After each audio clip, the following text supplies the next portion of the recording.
What's up sports fans? Nandito na naman ako ngayon para i-update kayo sa latest sports news worldwide. Ronde binuhat ang TNT. Pero bago yan, huwag kalimutan i-tick ang like button at mag-subscribe sa ating YouTube channel para palagi kayong updated sa mundo ng sports. Magsimula na tayo mga ka-SN. Ronde binuhat ang TNT. Manila, Philippines. Humakot si Import Ronde Hollis Jefferson ng 26 points, 11 rebounds, 7 assists at 2 blocks para tulungan ang TNT Tropang Giga sa 107 hanggang 89 pagbupo sa terra firma sa PBA Season 49 Governors Cup kahapon sa Ninoy Aquino Stadium sa Malate, Manila. Nagambag sina RR Pogoy at Poy Erem ng tig 14 markers para sa 4 hanggang 1 barahan ng Tropang Giga kasosyo ang Meralco Bolt sa liderato sa Group A.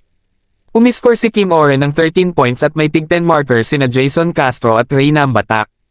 Kumamada si Import Antonio Hester ng 23 points sa panig ng jeep na nahulog sa 0 hanggang 5 marka habang may 18th marker si Christian Standardinger kasunod ang tig 13 points nina Kevin Ferrer at rookie Paulo Hernandez.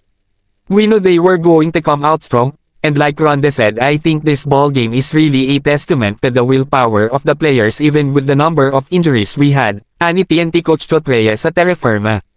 Nakabangon ang jeep mula sa double-digit deficit sa third period para makadikit sa 80 hanggang 85 sa 1 minuto pasado alas 6 minuto ng fourth quarter. 15 hanggang 3 bomba ang inihulog ng Tropang Giga tampok ang 3-point shot at jumper ni Oren para muling makalayo sa 100 hanggang 83 sa huling 31 minuto pasado alas 2 minuto ng laro. Samantala, lalabanan ng Barangay Ginebra 2 hanggang 2, ang Phoenix 0 hanggang 4, ngayong alas 7:30 ng gabi matapos ang laro ng Blackwater 2 hanggang 3 at NLEX 3 hanggang 2 sa alas 5 ng hapon sa Ninoy Aquino Stadium. Punteriya ng Gene Kings ang kanilang ikalawang sunod na Ratseda. Determinado naman ang Fuel Masters na makasampa sa win column sa panglimang laro sa Group B. Hanggang dito na lang mga ka-SN. Huwag kalimutan mag-comment sa ibaba mga ka-SN kung kayo ay may gusto sabihin. Mag-subscribe na mga ka-SN at sisiguraduhin kung updated kayo sa mga fresh na balita pagdating sa sports worldwide araw-araw. Salamat at hintayin niyo ulit ang aking susunod na update pagdating sa daily sports news natin.